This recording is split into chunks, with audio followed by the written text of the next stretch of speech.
can we all agree that the dating world in 2026 is pretty much trash? Like, we're depending on dating apps to possibly finding our person, and gone of the years of going to the bars or divorce parties to find your significant other, right? But what if I told you that there's this thing called a one wish willow, and they can grant you any wish, and that one wish that you're wanting to ask is, or to wanting to say is, for so and so to fall in love with you with more than anyone in the world. Well, that's where we have our protagonist, Baron. His nickname is Bear in the movie. He's the dude with the hair.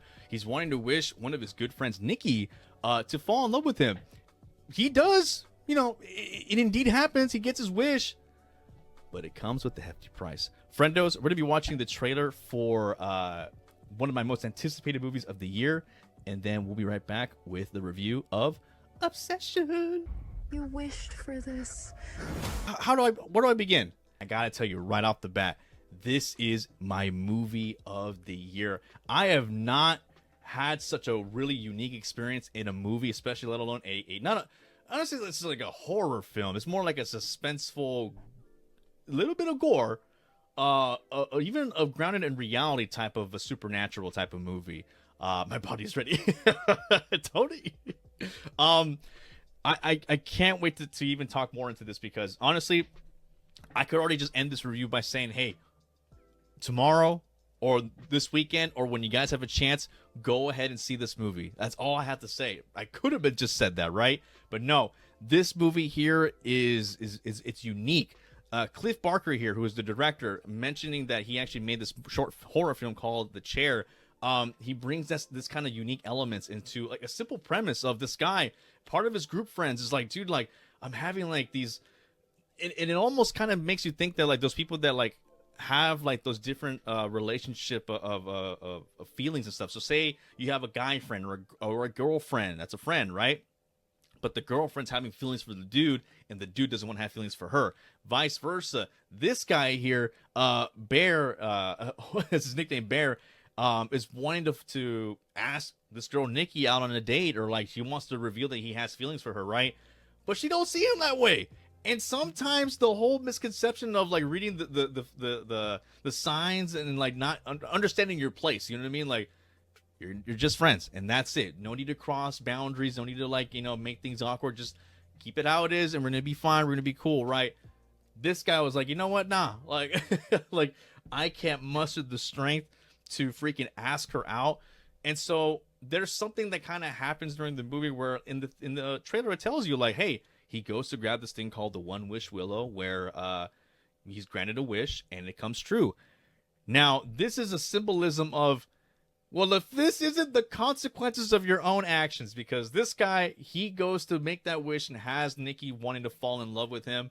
And man, besides that supernatural element of the wish part, everything else is very well grounded. Like the conversations between the characters, it really like it brings you in. It really wheels you in, because like you would be asking the same questions too. Like one of the best friends of Bear is like, yo, like what the hell is wrong with Nikki? Like just last night we were all like just hanging out having a good time, and like she's going through some shit because something has happened with one of her side of the family and stuff. Something had gone wrong, and she's over here like lusting for Bear, and like he's like either taking advantage of her or the situation and stuff. But Bear reassures like, no, dude, like I told her my feelings, and now she's in love with me. Now we're in love. But it's not all sunshines and rainbows, folks. He really is going through it, because you start to see a little bit of like the cracks in between the wish, because like it doesn't take effect right off the bat when the wish comes true, which is kind of crazy, because like you would think that right off, like as soon as you make the wish, it comes true, right? But over time, like you'll start seeing like in the movie, like yeah, things kind of go great until you start seeing like Nikki just being all fucking like crazy. Like she literally is fucking psycho looking like this in front of the group friends and shit, man. It's pretty fucking freaky. I hate when movies have a thing happen and the characters are just oblivious. No, this is what I love about this movie, is that it doesn't play dumb. Like it doesn't dumb it down for the audience. It doesn't try to hold your hand. It's like, hey, we gave you the premise. It's simple, but now we're gonna like it has layers and just start peeling it after another. And I was heavily surprised that when there is a twist in this movie that happens, I was almost like I phased it out. I'm just like, I don't give a shit about that. I'm still focused on what the fuck's wrong with Nikki, because as I mentioned, the cast, it's stellar from top to bottom, dude. The side characters matter. Nikki, who is played by Indy Navardi, I believe that's her name. Dude, she steals the movie. If there's anything about this movie, go out and see her performance. She is she is amazing in this movie. Her facial expressions when she's like being in the spell, you can tell like there are moments where like the spirit of Nikki that is trying to fight out of this spell that this wish has caused her to be in love with Barry here. Like you get to see some of that expressions in her face of like the tears in her eyes. And dude, even like the camera work in this movie, like aside from the supernatural, like the one wish thing that comes true, the movie is well grounded. And I mentioned that the logical questions by the characters that are wanting to ask, like you'd be asking the same shit too if you're part of your group friends and be like, hey, what the hell's going on with Nikki and stuff, right? But yeah, as I mentioned earlier, the movie never dumbs it down for you. It doesn't hold your hand trying to put the pieces together. It leaves it up to you. Like it basically gives you that blueprint and you're like, all right, cool, you go from point A to point B to point B to C to point D, and then you'll reach your destination, but you got to go through all this shit. It is pretty insane.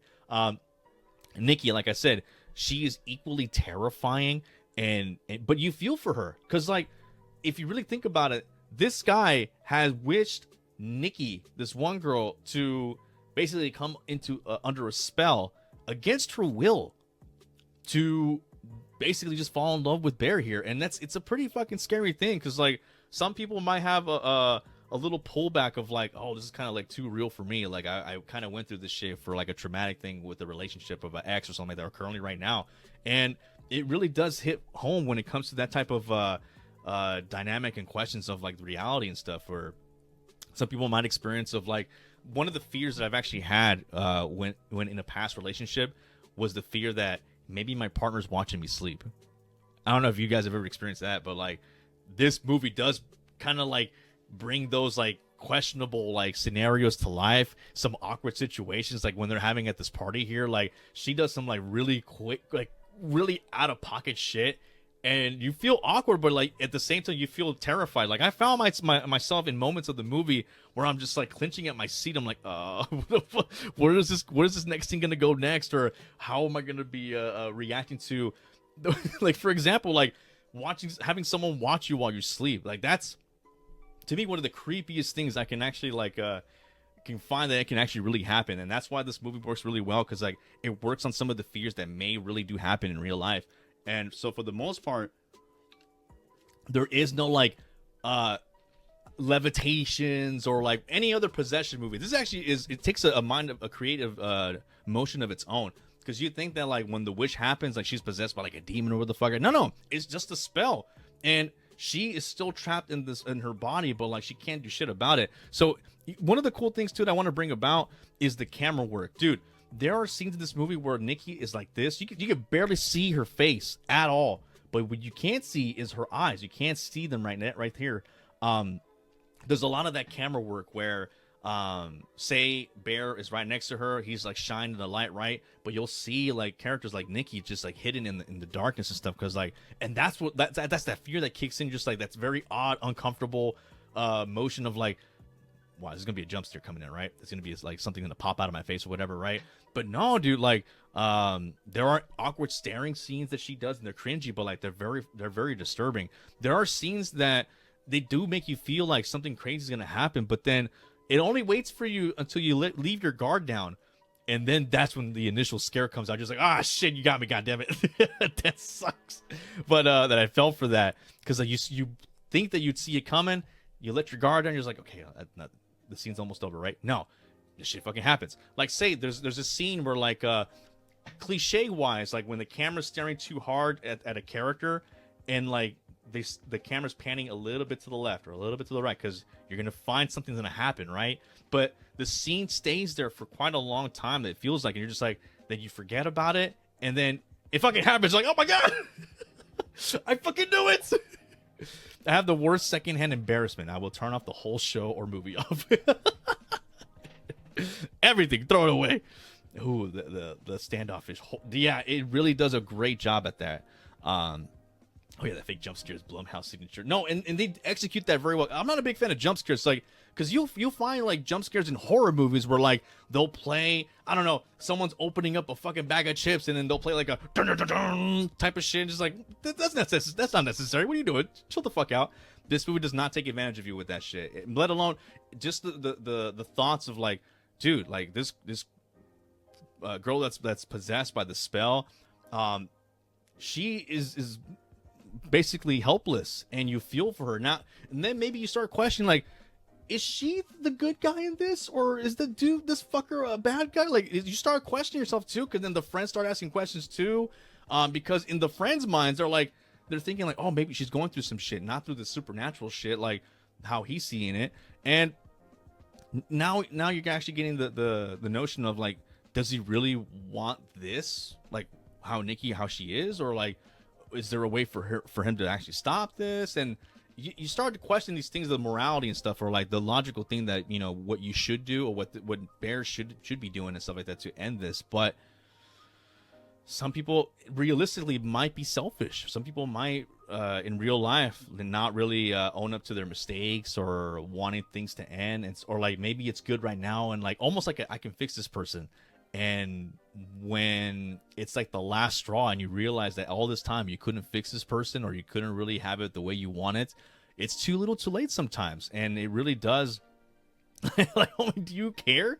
And it makes you question that too, because like you probably have run into people or heard stories in your lifetime about like people taking advantage of others when they're down, or when a death in their family or something like that. And it really it really like keeps it grounded throughout the whole time. Real quick too, just to give you a heads up, because I almost need to give you guys a heads up on this. If you guys are a fan of cats or have cats, please be warned. Cats are not safe in this movie. I love your breakdown. It's very convincing to go see the movie. No, and I really wanted to, because like this is my most anticipated movie of the year here, Princess. Like I really went into this movie thinking like, dude, like this is something that people should see, like experience this, especially during the weekend or like a week up when it's still in the theater. Being that like it's really it has that notion of like reactions of like people are gonna want to experience that with people like, oh shit, or like, oh hell no, or like fuck no, or like, oh my god. Because dude, there's two scenes in the movie that I can recall where I'm over here sitting in the chair and I'm like, oh shit, or like it got me, like, oh fuck. And you had the couple right next to me that were laughing stuff because they got them too, and then the people in the back were laughing too, or like they were just like caught off guard too. It's really interactive and stuff. This movie, I can tell you this much, like if you have people over, if you're watching it on Discord, if you have like a kickback or whatever, everyone's gonna want to stop what they're fucking doing and watch this movie, honestly. And it's only like an hour and less than 2 hours. It's an hour 45, around 49 minutes. It goes by really, really freaking quick, dude. What do you call it? Like, as I mentioned earlier, there's a couple twists that come about, but like you're so in focus of like the premise itself that when there's like certain things that happen on the side as a reveal, you're just like, not right now. I'm watching this shit. Me with 5 cats. I'm just warning you, Pluto. I'm warning you right now. I read his Letterboxd. Dude, wait. You read my Letterboxd? No way, dude. Thank you. How'd you know about my Letterboxd? I actually created it like not that long ago. Pluto, Organic, good to see you, dude. Max is doing the standoffs horror right now. He's standing in the middle of the dark. Oh my god. No, yeah. If you, I've always had that fear of like people watching you sleep. Like it happens. Like it's creepy, dude. Before I actually reveal my last positive, I do want to tell you guys some negatives. Now, the negatives in this movie are not going to overshadow any of the positives that I've just been talking about throughout this whole review. Oh, no, yeah, I have a Letterboxd. Yeah, I do. What do you call it? Some of you may not like the deeper meaning of Nikki being against her will, with this whole possession of the wish of her being under control of this spell, because it might bring up some past traumas and stuff like that, maybe in past relationships, or it might bring up something. So just be very careful when you're going to watch this movie, because it does revolve on that stuff of like toxic relationships or like abusive relationships or you know, holding someone to their will. Like it does have you thinking. It got me thinking about that stuff when I was watching the movie. I was like, fuck, dude, like really like down to earth questions of like, man, like this is really fucked up shit. Like now imagine like not even having like the whole wish thing in come into play, but like really yeah, thank you, the metaphor of course of what the message it wants to bring out. And then of course the ending, it might be a 50-50. Like it might, you know, if you're wanting to see, you know, maybe someone get their comeuppance, maybe someone that like you know, shouldn't get this this thing that happens to them, but it does or it doesn't. Like it might be 50-50. So walking into that with knowing that too as well. How would I say too as well with this, where this is like a mini complaint, but it kind of works in the movie. Okay, I'm not trying to say like this is a major thing that's really going to be bugging me, but the movie does hint that, you know, Nikki going through this whole spirit phase of like or spirit wise of like figuring out that like if Nikki's still in this body or is it just her under her spell. It kind of hints a little bit of it, but it doesn't deliver to the point where it dumbs it down for, like I said like earlier, where it doesn't hold your hand into wondering like, oh, like trying to put pieces together. It wants you to solve the puzzle yourself and come up with your own conclusions on some parts and stuff. So that's a little bit of a gripeness, but at least how I took it. It kind of like it follows. No, well, it follows. It's more like an STD type of movie where like the premise is like, hey, if you get caught by this fucking demon, ghost, spirit, whatever, you're fucking dead. Like that's all. Like, you know, you're fucking, and then you're passing on to the next person. This here, it's a well-grounded thing, and like it has to do with someone that's really obsessed with you and loving you for more than anybody in the world and stuff like that, and just won't leave you the fuck alone. Like you're trying to go to work, you're trying to go take a shit. Like honestly, if I want to share a couple clips real quick before we continue on, here is one that we've seen earlier about, or I think it was last week, where Nikki and Bear are having a dinner, and Bear, now that I've seen the movie, I'm like, oh shit, like I understand this now. But when you go see it, it's gonna be freaking intense. But Bear here asks a question, hey, like so does your dad really have cancer? And Nikki doesn't quite take that question very well. Oh, no, we were having a nice day. We are. Very animated type, and like just like doesn't know how to control herself and stuff like that in this body. And that's one scene that I wanted to show you. This other scene, it's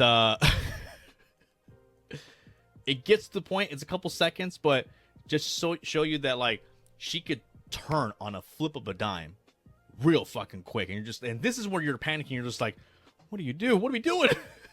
She's such a great actress, dude. Like just from the clip, dude, she is amazing. Like I did say this earlier. Like if for anything, go to see this movie for her facial expression, dude. Let me actually demonstrate you this one scene where like literally, I don't know if you're a fan of like these type of movies where they show like the character like moving in like a very awkward, like doing different dances and shit, and like they'll like reverse and moving back and stuff.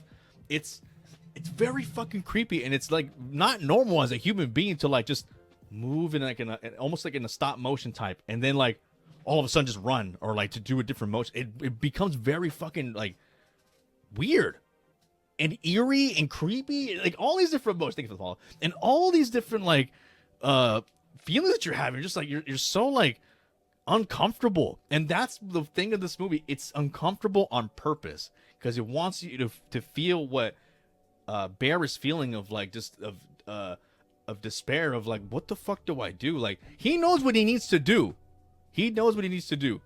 Her monologue and nothingness of death. Holy shit. Yeah, spoiler free. No spoilers. But her monologue, like, yeah, her demeanor, the way, like, her facial expression. Dude, even this clip right here I'm about to show you, like, from the dinner scene right there of her, like, you know, being caught on, or being asked on whether or not, you know, her dad has cancer and she fucking loses her shit. No, you're fine. You're fine. Welcome and good to see her. But, dude, discussing films, they actually put out a clip here this morning, and so it's not on YouTube, so I found it over here on Twitter X. But as I'm telling you this right now, we're like her complete 180 of like craziness. And not to say that not to say that this like the girl Nikki that's being possessed by the spell, by this wish, is crazy. She can't control it. Like, it's just the nature of the spell. And so when things don't go her way, man, I hope this isn't loud, but it gets loud. Hang on, let me see. Turn this down here. She's not the villain at all. And then thank you. That's exactly what I wanted to say. Thank you so much for that. And it does a really good job. That, sure, the trailer might say like, oh, she's fucking crazy with it, right? But that is not the point. And even the director, Cliff Barker, Baker, is it Baker or Barker? I think Cliff Barker.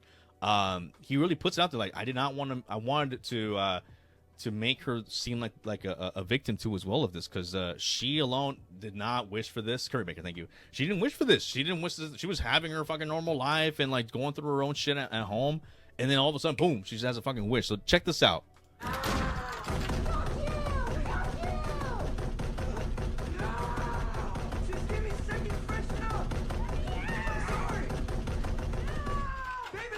This is not exaggerating. Like, she is pounding on that fucking door, dude. Like, the sounds in this movie too. Like, because I'm on the edge of my seat watching this shit. I'm just like, like, can I go home now? But I don't want to go home. I want to watch this shit. You're really like into this fucking thing, like feeling it. In an interview, Curry said it was hard to find actors that can be good with normal acting and scary acting. They had people that were good with one or the other. He said, he said that she was amazing in both. No, and it's great because like, no normal person will like in a scary movie be like or like like that. Like, their actual initial reaction to how a human would actually react to in certain situations like this. So when you have Barry here fucking reacting to just wanting to go to the bathroom, imagine trying to take a shit and your significant other is like banging on the fucking door like this and shit, like, hey, let me take my shit, girl. But no.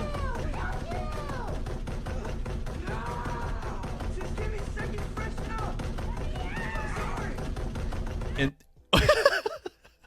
give that goddamn man a second. No, but as I mentioned earlier about the lighting, where like Barker here, he does a really wonderful job with the lighting, where like you don't get to see some of the facial things because it wants the sound to come out first rather than the visual. He wants you to sometimes hear what's happening rather than seeing it. So the visual on purpose and intentionally is looking like this and stuff, because you're feeling that. You might, sure, if the lights were like brighter and stuff, and you get to see Bear's expressions, stuff like that, how because you can hear this tone of his voice of like the fear that he has of what's happening right now, and the confusion and just despair. She is relentless.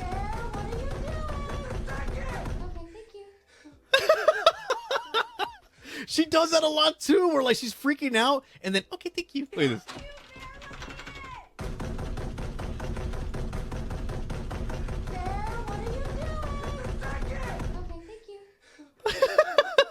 It's fucking crazy. It's fucking wild. Me and my best friend were 20 miles on the way home. Maybe the most effective film I've ever seen in years. Dude, I got scared leaving the theater, going to my car. Like, there was like during the halfway point going home, I'm like checking the back of my car because it's like I'm driving at like midnight. I'm like, okay, is Nikki here? Hello? That the repeated knocking like that honestly puts more fear in me than most what's on the other side.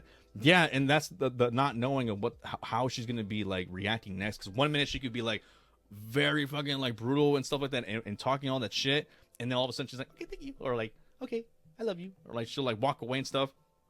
It's very unique because you would think that this premise has been told before in like maybe, I don't know, Black Mirror or like the Twilight Zone, whatever, but I've never seen nothing like this before. It's very unique. And before I even continue with like my final thoughts of this movie, it's something I'm going to be continuing on reading with you guys in chat as well too. Repercussions of being a horror movie lover. No, yeah, and it's good because like this year for 2026 alone, we've been seeing a lot of great horror movies and stuff. We got Send Help. We're hopefully going to be seeing with Backrooms too as well. Passenger just came out recently, and now we have here another great example of a unique horror element of like a wish thing coming true and going horribly fucking wrong. In reality, it's more like a fuck around and find out, or consequences of your own actions type of thing. You know what I mean? The comedy of this movie cannot be understated. It's so funny that it immediately makes you feel terrible for laughing. Well, I was explaining that earlier about the. Thanks so much for pointing that out. I was explaining that about in the when they're at the party, where like there are some like cringy ass moments that she's making this fucking face, like all these facial expressions too. It's so awkward, but like it's freaky and it's very uncomfortable. It's like you're wanting to like stay and watch the whole thing, but it makes you feel like you're on your edge of your seat of like, I just want to, do the SpongeBob thing. Like, all right, I'm out because like I'm had enough of Nikki. But yeah, she's incredible. I actually really want to give praise to the other chick too. She was really wonderful in this movie. If I only found her name, her. She's not in a lot of movies, but Megan Lawless, dude. She is the best friends with the group of Indy here, played by Nikki, and then Michael Johnson as Bear. Cooper, the best friend of Bear. He is such a funny guy. Talking about comedic timing, this guy, he's the one asking all the logical questions. What the fuck is wrong with Nikki? Why all of a sudden you guys are hooking up? This seems kind of weird. Like, why is she blowing up your phone? Hello? I'm asking some serious shit here. And it's just like, Bear just like, no, we're all good. It's Gucci. We're Gucci. Like, no, we're not. She's literally like this at a party. What the fuck? She's making everybody uncomfortable. Oh man, it's fucking insane, dude. Holcomb, I haven't seen that one yet. I need to hear that. I heard great things about that. I've heard so many people say it's incredible. I'm so excited, and I'm telling you this right now, dude. It's one of my favorite movies of the year so far, and so I'm looking forward to seeing what the Backrooms comes into play with its with its release coming up soon in a couple weeks there. Sarah was great too. Actually, you know what? I fell in love with Sarah. I was just like, dude, like, and this is the cool thing about this movie. At some point in this movie, you are gonna go through a phase or talking about in your own head of like, because you might have had this before with a group of friends back in the day, maybe in high school, maybe in your 20s and stuff like that, or maybe some time ago where like, yeah, like I was good friends with this person. I really wish I had said something to them, or like, or maybe we've had friendos here or former friendos here. Maybe this one specific person who like misread communications of like, bro, like I tried getting at this one girl who was my friend, but I wanted to be more than just friends with her, but she didn't see me like that, and now we're no longer friends. Like reading the signs and stuff like that. Those type of scenario, you're gonna some reflection throughout this movie, and even myself too. I'm like, dude, like the Sarah girl right here. I was just like, dude, I knew a girl like this, like Sarah growing up and stuff, and I'm like, man, like if I really shot my shot, or like maybe I was looking at somewhere else, and like the whole person that probably was into me was there the whole time, and I missed my shot on that shit. And that was dumbass me. So obsession immediately in we're eating good, yeah. We're eating fine wine and dining there. But my last note to talk about this before we end the review here is I got to say one more positive, because I've said about the negatives about like some of the deeper meaning stuff. People might, have some past trauma and stuff like that. They might not want to stick around for the movie. Also, the ending might be a 50-50 thing for me. For me, I like the ending. I thought it was great. Some movies, some horror movies or even like movies in general have good endings, bad endings to people that might think of a bad ending might be a good ending to them. Or might be some people that have a good ending might think it's a bad one. So to each their own. But I want to end it off with this. This is kind of like my last note that I took before I stopped the whatever notes I came up with. I don't know what I would call that a negative, but it gives you definitely like these negatives of this movie for me. It's almost like, for one, looking out for others, especially the cat, or just a heads up if you're a friend of a pet owner of cats or whatever, like please be warned, they're not friendly in this movie. Hey, if you ever have a spoiler discussion, I have some takes about the ending. I would love to. I'm hoping to do either a talk over on YouTube for a YouTube stream eventually, or doing a YouTube video. But dude, I do want to talk about, because I've seen spoiler reviews over on YouTube and stuff, and I can't wait for Double Toasted. I'm a huge fan of Double Toasted since 2007, dude. I've been watching Spill.com and going into Double Toasted. They're my inspiration. You know what I mean? With Jeremy Johns, and used to be Chris Stuckman. But no, dude. It's been wonderful to do these reviews for 2026. Like, I've been watching so many reviews because of you guys hitting all these sub goals for us to go to the theaters and watch this movie and review this. You guys did this because of you guys getting the sub goals that we did for these past couple of weeks and months here. You guys have garnered me so much like traction into going into the theater and loving every single time going there, because that's my safe havens place. I love going to the theaters, eating that popcorn, extra butter, icy blue raspberry icy, and just losing myself for a couple. And this is no exception. This right here, Obsession, is on. Before I give the final review, I'm waiting for Leisure to come back there from or anybody else is going in the ad break right now. I will wait. Let's see. I will wait for you. Ad peeps. There we go. That's totally fair. I'm just talking. That's okay. While people would start in the ads here, let me go ahead and actually set this up here for people. Let me set this up because tonight, friendos, we're going to be introducing a new rating system here. For you guys already know that this is already gets like a or 5 stars and stuff like that. Honorary lips. No, I'm about to ask this, chaps, because I think it's the only way it could have ended. No, yeah, I do think so too. There, Dro. I think if Dro, is that how you pronounce your name? I'm sorry, but thank you so much for joining us here for our conversation here. But no, I actually agree with Dro here. I do love the ending, but I'll end it with this here. Okay, now that people are back here from the ads, let's add more ads. By subscribing there. The ending of this movie, as I was leaving the theater. The auditorium, as I was leaving, the echoing ending of this movie will haunt me for years to come. Like, I was so like, I didn't know whether to leave or not, because when the movie credits rolled, things were still happening in the movie as the credits were rolling, and I was so like, fucking like disturbed, very creeped out. I didn't know what to do. I was just like, I'm gonna leave, and so I left. And because of whatever's happening, thank you for the follow. Whatever's happening in the background, like the again, going back to the sound, it's more scarier hearing it than visualizing and making up your own visualization of like what the fuck is happening. What do you call it? And it's very fucking disturbing, dude. So I was disturbed. That's why when I left this theater, I was just still like in shock. I even said, like, to my closest friends over on Instagram stories, I'm like, dude, like, I don't smoke cigarettes, but I need one right now because of this movie. So, friendos, I did say that we're going to be introducing a new ranking system, and so we're just introducing the one here for right now. Granted, we've been talking about, like, giving movies 5 out of 5s. For movies that have been given 5 out of 5s, 10 out of 10s, or double toasted when they say it's better than sex. Friendos, for the first time here, for future reference now, for movies that are... I'll even do, like, a whole chart thing we do for tonight. This movie for me does get 5 stars. It does get 10 out of 10. It is my movie of the year so far, if not Backrooms Beats and stuff like that. But friendos, this movie here is a must-see before deceased. I need you guys to go to the movie theaters this weekend, or if you can't go to the movie theaters, wait for it to go on stream, buy it on DVD, buy it on Blu-ray. But dude, this is a must-see before deceased, or how people say this is a movie that you must see before you die. This is a must-see movie before you're deceased. I guarantee you guys have a great time, an amazing orgasmic time in this movie. I shit you not. I haven't had such an experience in the movie theaters since what was it?